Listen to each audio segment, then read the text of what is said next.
अनंत करुणानिधि, वात्सल्य वारिधि, सिद्धांत पारगामी, धर्म के स्वरूप को स्पष्ट दर्शाने वाले वीतराग भगवान महावीर स्वामी को भावों से वंदन। गुरनी जी महाराज के श्री चरण सरोजों पे हृदय की असीम आस्था के साथ वंदन नमन करने के उपरांत धर्म सभा में उपस्थित धर्म प्रेमी बंधुओं, माताओं एवं मेरी सुशील बहनों, प्रतिदिन आप जिन वाणी का पान करते हैं, प्रभु वाणी को श्रवण करते हैं, जो हलुकर्मी आत्मा भगवान की वाणी को सुनती है, सुन करके आचरण में लेती है, सदमार्ग को ग्रहण करती है, तो वीतराग भगवान महावीर की वाणी है कि उसकी आत्मा का क्या हो जाता है, क्या हो जाता है। जब तक हम स्वतः ही आत्म कल्याण के मार्ग पर अग्रसर नहीं होंगे, नहीं चलेंगे, तब तक हमारी आत्मा का कल्याण नहीं हो सकता। ऐसा हमारे श्रवण संस्कृति के अग्रदूत वीतराग प्रभु महावीर की वाणी भावों से वीतराग प्रभु महावीर स्वामी को वंदन नमन करती हूँ। आप सभी की भावनाओं का आदर करती हूँ। माँ जिन वाणी का उच्चारण लेते हैं, आध्यात्मिक क्षेत्र ये आपकी नगरी और आध्यात्मिक ये आपकी आत्मा की धर्म की पाठशाला, जहाँ पर आप बैठ करके प्रतिदिन आत्म उत्थान के मार्गों को श्रवण कर रहे हैं। आई होप कि मैं उम्मीद करती हूँ, आशा करती हूँ कि आप सुने हुए में से कुछ ना कुछ चुनने के भाव अवश्य में रखेंगे। धर्म प्रेमी बंधुओं, मेरी माताओं, मेरी बहनों, श्री रायप्रेसिणी जी आगम आपके समक्ष रखा है और बड़े संक्षिप्त रूप में थोड़ा सा सुनाया, और आज से वो सूत्र का एक ऐसा प्रसंग आपके सामने रखना है जो शायद आपके लिए भी बहुत जरूरी है। भगवान की वाणी में बार बार कहती हूँ कि बड़ी अनमोल है, ये मिलना बड़ा कठिन है। आपके पुण्य बहुत प्रबल है, बहुत उदय में है, तो आज आपको ये वाणी क्या हो रही है, प्राप्त हो रही है। लेकिन इस प्राप्त होती हुई जिन वाणी पर, जैसा मैंने कल कहा कि श्रद्धान होना बहुत जरूरी है। जब तक हमें स्वयं पर विश्वास नहीं होगा, स्वयं पे श्रद्धा नहीं आएगी, तो परमात्मा पे श्रद्धा कैसे आएगी। आपने बहुत बार देखा होगा कि एक होता है कुआं और एक होता है सरोवर, यानी कि एक तालाब है और एक कुआं है। समझना, सोचना, चिंतन करना आप स्वयं कि जो आपके पास ये शब्द जा रहे हैं, इन शब्दों पर चिंतन करना, मनन करना, जागृति भाव रखना कि एक होता है तालाब और एक होता है कुआं। दोनों में क्या फर्क है? तालाब कुएं से बहुत ज्यादा गुना बड़ा होता है और कुआं छोटा होता है, लेकिन फिर भी लोग तालाब का पानी नहीं पीते। किसका पीते हैं? मनुष्य किसका पानी पीना पसंद करेगा? कुएं का, तालाब का नहीं। चाहे वो कितना ही सुंदर है, कितना ही अच्छा है, लेकिन सभी पानी किसका पीते हैं? कुएं का। क्यों? किस लिए? क्योंकि एक तो उसकी गहराई है और दूसरा उसका पानी शुद्ध है। क्या है? शुद्ध, यानी कि गहरा और शुद्ध। तो जिसके जीवन में गहराई होती है, जिसका आचार और विचार शुद्ध होता है, उसके सानिध्य में बैठने से वो मनुष्य भी क्या हो सकता है? शुद्ध हो सकता है।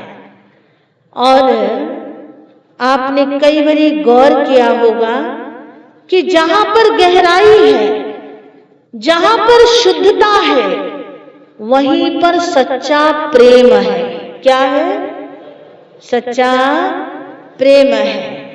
अगर प्रेम रूपी औषधि हर किसी को मिल जाए, प्रेम रूपी औषधि कौन सी? शुद्ध और गहरी। चिंतन करना, शुद्ध और गहरी। यदि प्रेम रूपी औषधि हर किसी को मिल जाए, त्रियंच गति से लेकर के 4 गति 84 लाख जीव योनि तक, और आपके सामाजिक, पारिवारिक और देशिक भाव में, कि यदि शुद्ध और गहरा प्रेम किसी को बांटने लग जाओ तो उससे मन के रोग ठीक हो जाते हैं। किससे? मन के रोग क्या हो जाते हैं? ठीक हो जाते हैं। अब मन के रोगों को ठीक करना है या नहीं करना है, ये आप पे डिपेंड करता है। महापुरुषों ने तो अपनी वाणी में कह ही दिया है कि जहां शुद्धता है, जहां गहराई है, वहां से निकला हुआ प्रेम अमृत आपके जीवन को भी क्या कर सकता है? शुद्ध विशुद्ध। तो हमारे पूज्य गुरुदेव स्वामी पंजाब के श्री प्रेमचंद जी महाराज साहब ने कितना सुंदर गाया। ये मीठा प्रेम प्याला कोई पिएगा किस्मत वाला, ये मीठा प्रेम प्याला कोई पिएगा किस्मत वाला, ये सत्संग वाला प्याला कोई पिएगा किस्मत वाला, ये सत्संग वाला प्याला। गौर करना कि इसमें पूज्य गुरुदेव ने क्या फरमाया। उन्होंने फरमाया, उन्होंने कृपा की हम सब पर, और क्या कहा? प्रेम गुरु है, प्रेम है चेला, प्रेम गुरु है, प्रेम है चेला, प्रेम धर्म है, प्रेम है मेला, प्रेम धर्म है, प्रेम है मेला, प्रेम की फेरो माला कोई फेरेगा किस्मत वाला, ये मीठा प्रेम प्याला। अब आपने पॉइंट नोट किया कि महापुरुषों ने समय समय पर इस पंचम आर्य में, इस कलयुग में भी आपको तारने का क्या किया? प्रयास। चाहे भजन के माध्यम से, चाहे भक्ति के माध्यम से, चाहे तप के माध्यम से, चाहे जप के माध्यम से, चाहे साधना के माध्यम से, चाहे आत्म ध्यान के माध्यम से, आपको केवल मात्र तारने का क्या किया है? प्रयास किया है। अब ये तो डिपेंड हम पे करता है ना कि हमने और आपने तरना है या नहीं तरना है।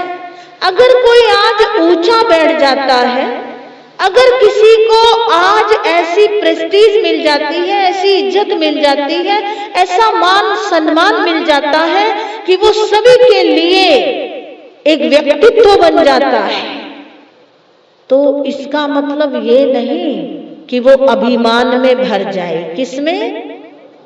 अभिमान में। कभी भी नोट कर लेना, जो थोड़ा ऊंचा उठता है वो कभी कभी अभिमान के शब्द भी क्या कर देता है? बोल देता है। और जहां पर उसके जीवन में कंट्रोवर्सी आ जाती है, अभिमान के शब्द उजागर होते हैं, तो चाहे वो संत हो, चाहे वो गृहस्थ हो, चाहे वो सामाजिक पदाधिकारी हो, चाहे वो किसी भी क्षेत्र का प्राणी हो, उसकी अवहेलना होती है। क्या होती है? अवहेलना होती है। उसके वचन को अमान्य कर दिया जाता है। जबकि चाहे संत है,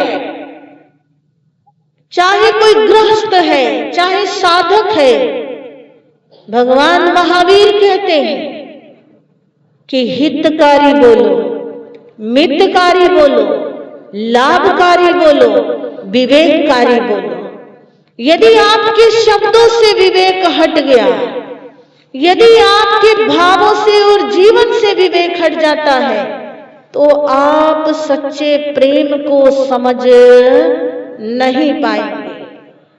और सच्चा प्रेम गहरा और विशुद्ध होता है, और ये वो प्रेम है जो महावीर के पास था। ये वो प्रेम है जो कृष्ण के पास था, कि एक बांसुरी पर सभी जीव जंतु क्या होते, चले आते। भगवान की एक वाणी पर, महावीर की एक वाणी पर 12 प्रकार की परिषदा क्या कर जाती, आ जाती। चाहे त्रियंच है, चाहे त्रियंचनी है, चाहे मनुष्य है, चाहे मनुष्यनी है, 4 प्रकार के देव हैं और 4 प्रकार की देवियां हैं। बहुत बार शास्त्रों में आपने अध्ययन किया और महापुरुषों से सुना भी कि भगवान के समोशरण में, परमात्मा महावीर के समोशरण में, उस धर्म पांडाल में क्या होता था, गाय और शेर एक ही प्याले में क्या है, पानी ग्रहण कर रहे हैं। ये प्रभाव कैसा रहा, कभी इस प्रभाव के विषय में चिंतन करो कि परमात्मा महावीर का जो आभा मंडल है, जो उनका ऑरा है, जो उनके अंदर की रेज है, वो कितनी प्रेममय होगी कि हर प्राणी आकृष्ट हो जाता है। गौतम शास्त्रार्थ करने आए तो उन्हीं के होकर के रह गए, हो गए कि नहीं। एक दिन में 4411 संत अगर बनते हैं तो वो प्रेम के वश होकर ही बनते हैं। प्रेम शुद्ध होता है, मोह शुद्ध नहीं होता है। प्रेम का हनन नहीं किया जाता, मोह का क्या किया जाता है, हनन। 4 विषयों में से मोहनीय कर्म ऐसा कर्म है जिसको राजा कहा है। क्या कहा है, राजा। अगर एक राजा को जीत लिया जाए तो प्रजा तो सारी अपनी ही है, अपने ही मुताबिक है। तो समझना यहां पर यह है कि आपको ये कहा जाए कि तालाब का पानी पीना है या कुएं का, तो आप कहेंगे तालाब का नहीं, पानी किसका पीना है, कुएं का। क्यों? क्योंकि वो शुद्ध है, वो गहरा है, उसकी गहराई है। और जो चीज गहराई से निकलती है वो प्योर होती है। आपकी आत्मा बिल्कुल प्योर सोल है, केवल मात्र इस पे कर्म रज क्या है, चढ़े हुए हैं। और इन कर्म रज को उतारने के लिए ही वीतराग मार्ग बताया है कि जब तक आप स्वयं वीतराग भाव में नहीं आओगे कि ना राग ना द्वेष। झगड़े कहाँ है, आप एक बार बोलिए कि झगड़ा कहाँ है, विरोध कहाँ है, वाद कहाँ है, जहां राग और द्वेष है। सारा संसार, सारा युग राग और द्वेष के पलड़े में क्या है, लटक रहे हैं। और बीच में जो वो डंडी है वो आत्मा है। क्या है, आत्मा। और जब तक उस आत्मा में बैलेंसता नहीं आती है, राग और द्वेष के पलड़े नहीं गिर जाते, तब तक आत्मा तरती नहीं। ठीक है, तो इस राग और द्वेष को भी समाप्त करने के लिए, क्षय करने के लिए आपको गहरे शुद्ध उस प्रभु भक्ति में उतरना पड़ेगा, उस तप में और जप में और आत्म साधना में उतरना पड़ेगा, जहां से आपकी स्वतः ही अंतर यात्रा प्रारंभ होती है। कौन सी यात्रा, बोलो बोलो, बोलिए बोलिए, अंतर यात्रा। कि जहां से आपकी अंतर यात्रा प्रारंभ होती है वो गहराई है, वो शुद्धता है। आप कभी सोचे, आप बहुत बार मंदिर गए, आज आप लोगों को एक चिंतन देते हैं आप बहुत बार मंदिर गए, बहुत बार हर जगह गए, है ना? आपने मंदिर में पुजारी को देखा है? हाँ या ना बोलिए। आपने मंदिर में पुजारी को देखा है? एक बात नोट करना, पुजारी ने कभी भी भगवान से मांगा? हाँ या ना? हाँ या ना? बस गर्दन ही हिलानी है, या तो ऐसे कर दो या ऐसे कर दो। पुजारी ने कभी भी भगवान की मूर्ति से कुछ मांगा? कि यहाँ पर जैन दर्शन क्या कहता है, मैं टिप्पणी नहीं कर रही, एक सुझाव दे रही हूं, एक चिंतन दे रही हूं कि वो पुजारी भक्तों से लेता है, जजमानों से लेता है, लेकिन भगवान से नहीं मांगता। लेकिन आने वाला किससे मांग रहा है? बोलिए भाई बहनों, बोलिए आत्म प्रिय आत्माओं, बोलिए नीलम जी, भगवान से ना, कि हे प्रभु घर में सुख शांति देना। लेकिन नोट कीजिए, सुख शांति ना होने का कारण कौन है, भगवान या आप? अब आई ना समझ बात? सुख शांति छीनने वाला कौन है? कहां चली गई सुख शांति? अगर आपने जाकर के मांगा है तो इसका मतलब पहले आई हुई थी और अब कहां गई? एक एक अपने शब्दों पर चिंतन करना प्रारंभ करो, एक चातुर्मासी आपके लिए काफी है। फिर उसके बाद अंतर यात्रा है। क्या है?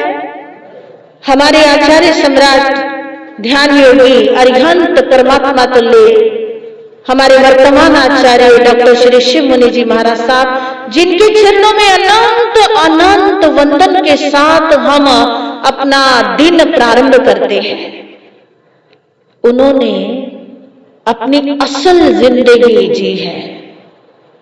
असलियत में वे अपनी अंतर की यात्रा में क्या कर गए? उतर गए। पहले उतरे और अब बांट रहे हैं। क्या कर रहे हैं? और अब भी उतरे हुए हैं। उनकी ये अंतर यात्रा कभी खत्म नहीं होगी। कब तक? जब तक वे इस देह से क्या नहीं हो जाएंगे। कहा है ना, चलो मेरे आत्म प्रदेश हो,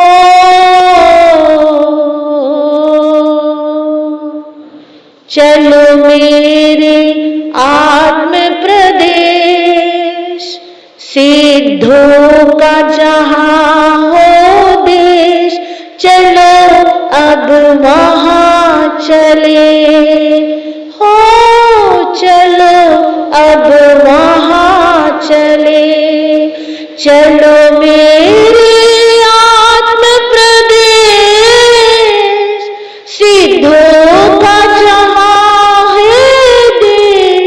चलो अब वहां चले, चलो अब वहां चले। कि इस देह परिवेश को बदल करके हमारे शरीर में जो आत्म प्रदेश है, उन्हें केवल मात्र सिद्धों तक ले जाने हैं। कहां तक? और हमारे भगवान इसी में लगे हुए हैं।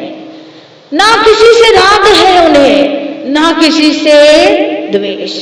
और ऐसा ही जीवन मेरे गुरनी मैया महासाध्वी श्री वीणा जी महाराज साहब, जिनके दर्शन आप साक्षात कर रहे हैं, मैं ऐसे महापुरुषों के लिए उन विद्वानों की पंक्तियों को दोहराती हूं। जो है प्रकाश पुंज भी तो राग ज्ञान में, जो है प्रकाश पुंज भी तो राग ज्ञान में, अरे मन की लो लगी हो अरिहंत ध्यान में, इंसानियत जगाए जिसने संविधान में, इंसानियत जगाए जिसने संविधान में, अवतार महावीर के हैं वर्तमान में, वर्तमान में। भगवान महावीर ने यही कहा कि भूत जो बीत गया वो वापस आने वाला नहीं है। आप भूतकाल में पीछे जाकर के दुख को प्राप्त होगे, संकलेश को प्राप्त हो जाओगे, लेकिन कभी भी सुखी नहीं होगे। भूतकाल जो बीत गया वो हमारे लिए शिक्षा है, जो हमने अच्छा किया, जो हमने बुरा किया। भविष्य काल अभी उत्पन्न नहीं हुआ है। प्रभु आदिनाथ कहते हैं कि भविष्य में जो होगा वो अभी उत्पन्न नहीं है, भूत में जो बीत गया वो आने वाला नहीं है। केवल मात्र अगर संवारना है, यदि सुधारना है, यदि अच्छा करना है, तो वो वर्तमान काल है। जिसने अपने वर्तमान काल को सुधार लिया, संभाल लिया, समझ लिया, वो भविष्य में स्वतः ही क्या हो जाएगा? अच्छा हो जाएगा। आपको इंतजार करने की जरूरत नहीं है। आज नहीं तो कल, कल नहीं तो परसों, पल में परले आएगी, फेर करेगा परसों। कहते हैं कि ये क्षण, ये समय हमें स्वयं को समझने का है। मेरे पास केवल मात्र आत्मा की बात है और कोई बात नहीं। आप भगवान से मांगने जाते हैं, कह रही थी ना मैं, आप भगवान से मांगने जाते हैं, लेकिन रहने वाला वहां का पुजारी कभी भगवान से मैंने मांगते हुए नहीं देखा उसको। आपने देखा हो तो पता नहीं।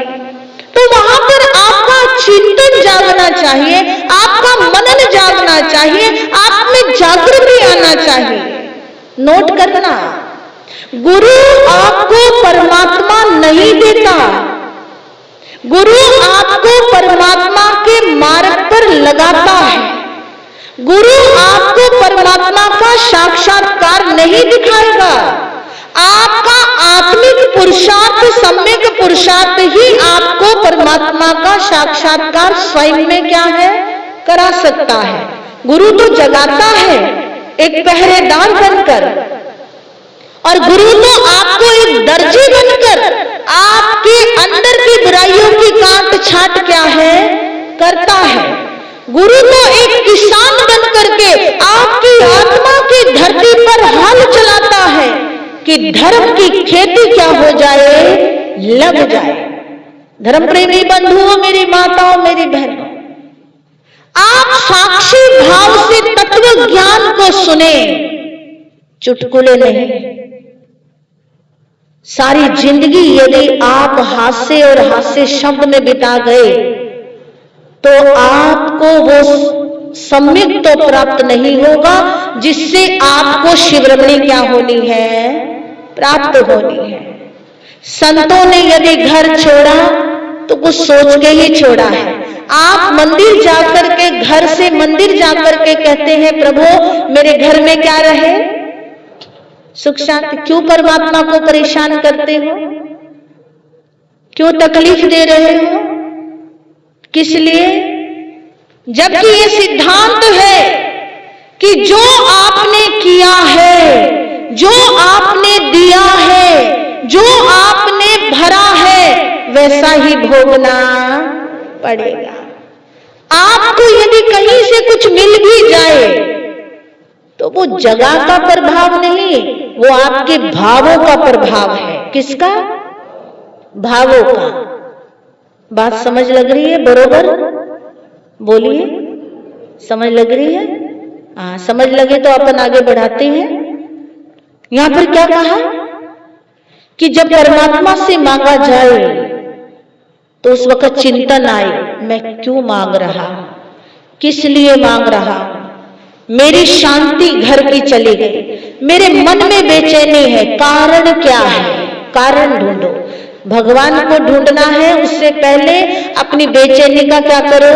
कारण ढूंढो। क्योंकि ये शब्द मैं पहले ही कह चुकी हूं कि प्रभु के परदेश में प्रवेश करने के लिए महापुरुषों ने कहा शून्य होना पड़ेगा।